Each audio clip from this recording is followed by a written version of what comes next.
꿈당 친구들 안녕하세요. 8월 14일 오후 예배를 드리도록 하겠습니다. 우리 다 같이 사도신경으로 신앙 고백하겠습니다.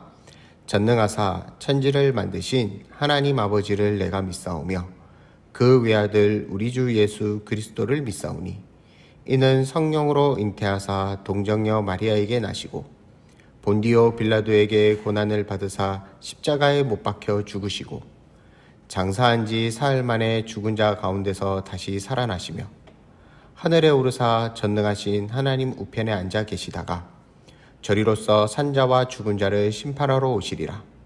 성령을 믿사오며 거룩한 공예와 성도가 서로 교통하는 것과 죄를 사하여 주시는 것과 몸이 다시 사는 것과 영원히 사는 것을 믿사옵나이다. 아멘. 오늘 우리에게 주신 하나님의 말씀은 출애굽기 3장 14절입니다.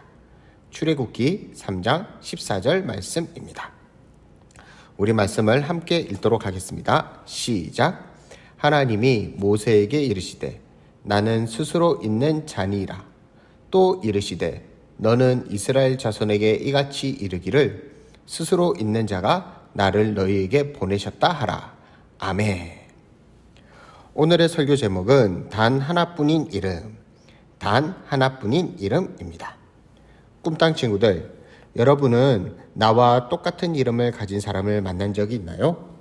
통계를 보면 시대별로 인기 있는 이름들이 있어요. 1950년대에 가장 많았던 여자 이름은 영자, 남자 이름은 영수였어요. 여러분의 부모님이 대부분 태어나신 1980년대에는 여자 이름은 지혜, 남자 이름은 지훈이 많았지요. 여러분이 태어난 2010년대에 가장 인기 있는 이름은 무엇일까요? 바로 서연, 민준이에요. 이렇게 우리는 종종 같은 이름을 가진 사람들을 만나는데 이런 사람들을 동명이인이라고 불러요. 그런데 오늘 살펴볼 이름은 이 세상에서 단 한 분만 가질 수 있는 이름이에요. 과연 그 이름은 무엇인지 말씀 속 이야기로 들어가 볼까요? 호렙산에서 한 사람이 양떼를 치고 있었어요. 이 사람은 바로 모세예요. 모세는 이스라엘 사람이었지만 애굽에서 태어났어요. 당시 애굽 왕 바로는 애굽에 있는 이스라엘 백성들의 힘이 커지는 것을 막기 위해 그들을 노예로 부렸어요. 그리고 그들의 수가 늘어나지 못하도록 남자아이가 태어나면 모조리 죽이라고 명령했어요. 이러한 상황에 모세가 태어났어요. 모세의 어머니 요게벳은 모세가 태어난 지 석 달 만에 그를 갈대 상자에 넣어 나일 강과 갈대 사이에 두었어요.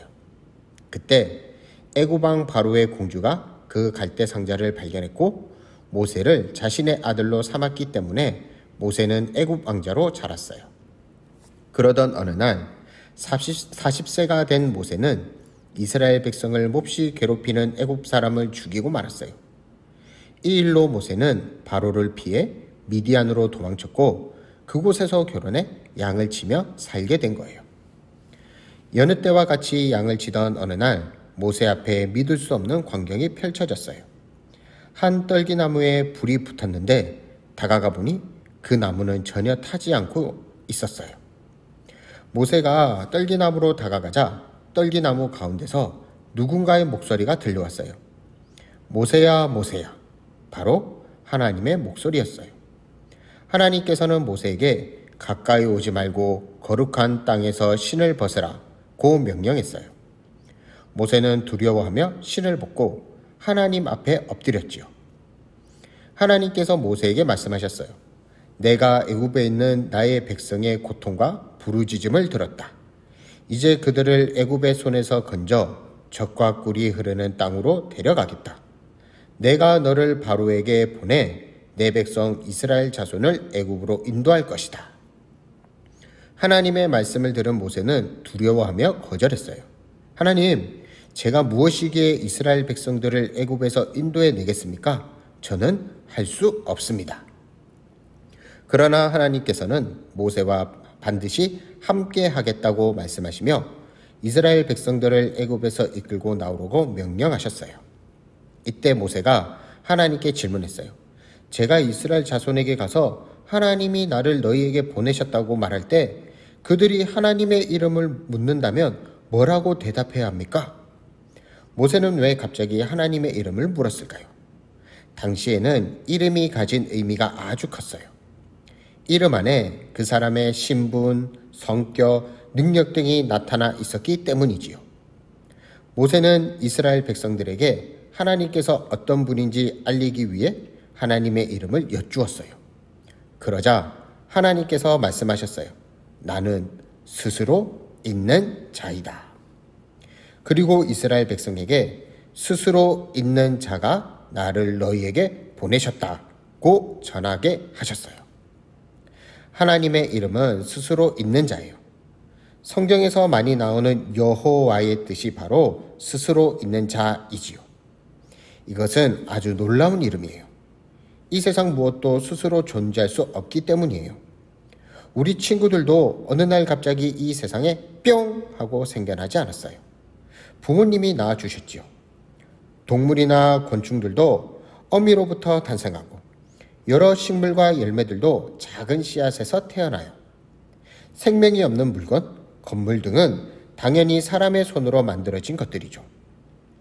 이 모든 것의 시작을 찾아 거슬러 올라가 보면 결국 우리는 이 세상을 처음 만드신 창조주 하나님을 만나요.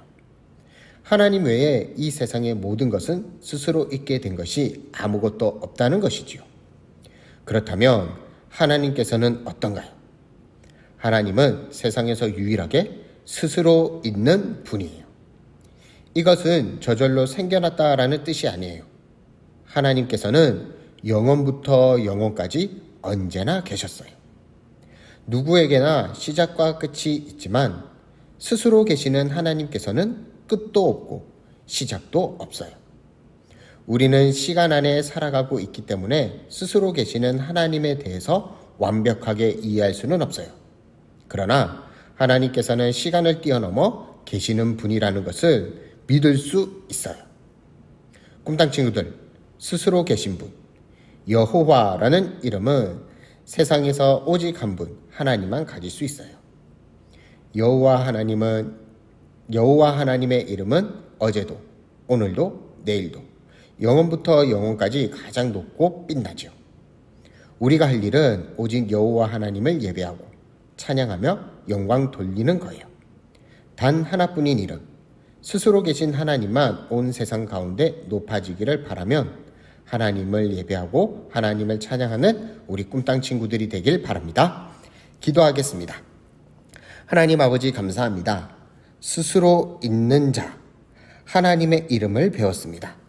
하나님은 영원부터 영원까지 계시며 어제나 오늘이나 내일도 영원히 계신다라는 것을 우리 친구들이 알게 해주세요.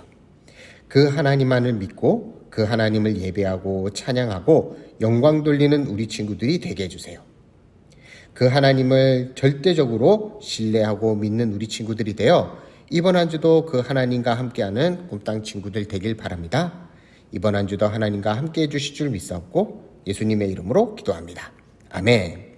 우리 주기도문으로 예배를 마치겠습니다. 하늘에 계신 우리 아버지여, 이름이 거룩히 여김을 받으시오며 나라의 임하옵시며 뜻이 하늘에서 이룬 것 같이 땅에서도 이루어지이다. 오늘날 우리에게 일용할 양식을 주옵시고 우리가 우리에게 죄 지은 자를 사하여 준 것 같이 우리 죄를 사하여 주옵시고 우리를 시험에 들게 하지 마옵시고 다만 악에서 구하옵소서. 대개의 나라와 권세와 영광이 아버지께 영원히 있사옵나이다. 아멘. 오늘도 복습 문제가 있습니다. 오늘의 설교 제목은 무엇인가요? 하나님은 이스라엘 백성을 구하기 위해 누구를 불렀나요? 성경에 나오는 여호와의 이름의 뜻은 무엇인가요? 오늘도 정답을 댓글에 달아주세요. 그럼 다음 주에 만나요. 안녕.